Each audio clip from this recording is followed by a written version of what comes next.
definition of living was. Power, money, prestige, notoriety.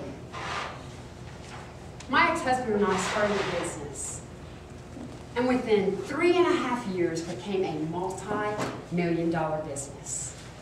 I was really living. I could buy anything I wanted to buy, go anywhere I wanted to go, and everybody knew me. I mean, we did live in a town that only had 5,000 people, but they still all knew me. In August of 2002, we lost our business because of some stupid business moves. But not only did we lose our business, we lost our home, we lost our cars, we lost our hope, we lost our power, we lost our popularity. Dude, I was done with life. I was bitter, I was angry, and I was no longer getting back in the game. I felt like my existence had no hope, it had no purpose. Knowing that I was this down, I called one of my mentors and I said, I'm really having a problem. She always had some words of encouragement. I tell her my whole story, and this is what she says. Well, sweetheart, let me tell you this. When God closes one door, He'll always open another one.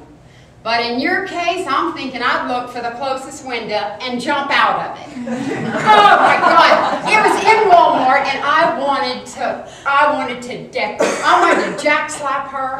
I was furious. So seeing how upset I was, my mom and dad figured they'd have to come up with a solution.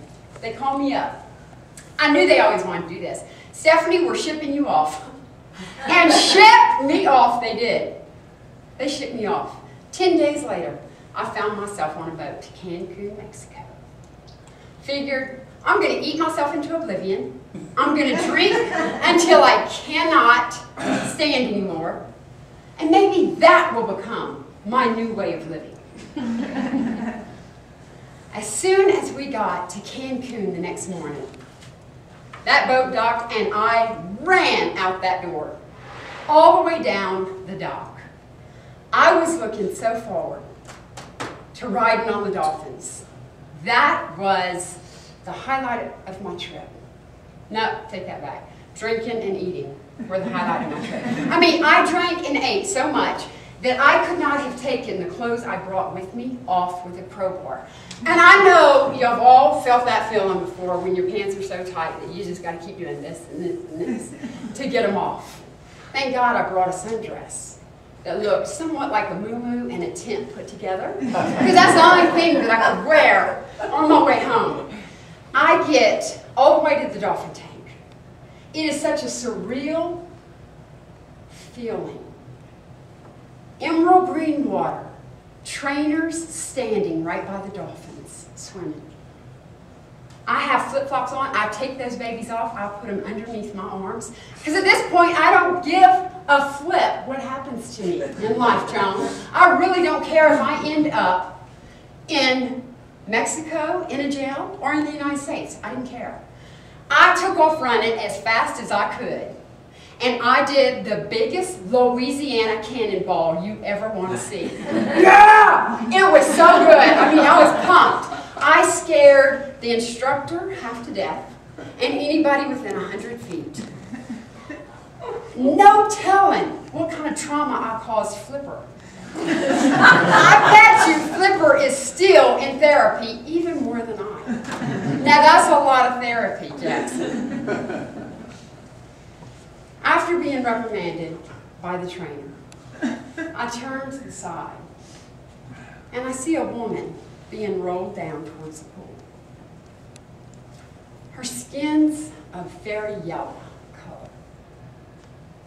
She has no hair. She's probably 30 years old. Oxygen mask on.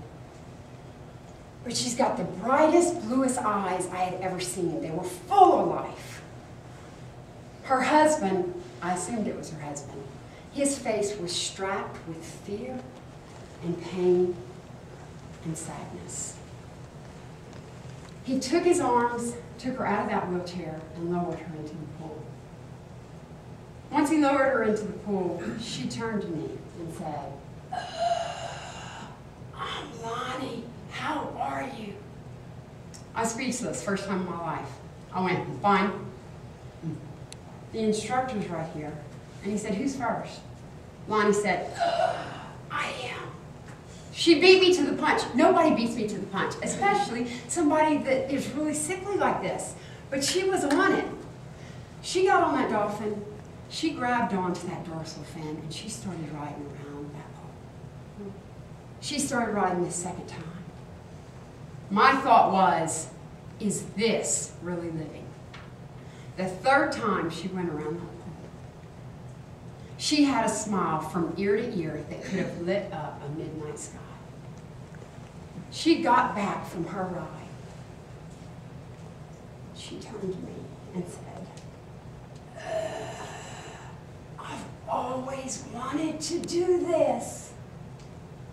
My question to her was, why haven't you? She said, because I always waited until when my children grew up, when my husband got a raise. I went to my doctor 2 months ago, and he gave me the news, Rod, that I had 3 months to live. Get everything in order, do everything you ever wanted to do. Stephanie, I've lived more in 2 months than I have lived in 32 years. Now I'm telling you what, that hit me like a 35-pound sack of crawfish upside the head, because I thought, in 2 months, 32 years, I don't understand. She said, you know, I always waited to live when everything out here was okay. Now I'm living from here and not worrying about what's here. So as William Wallace says in Braveheart, every man will die, but very few men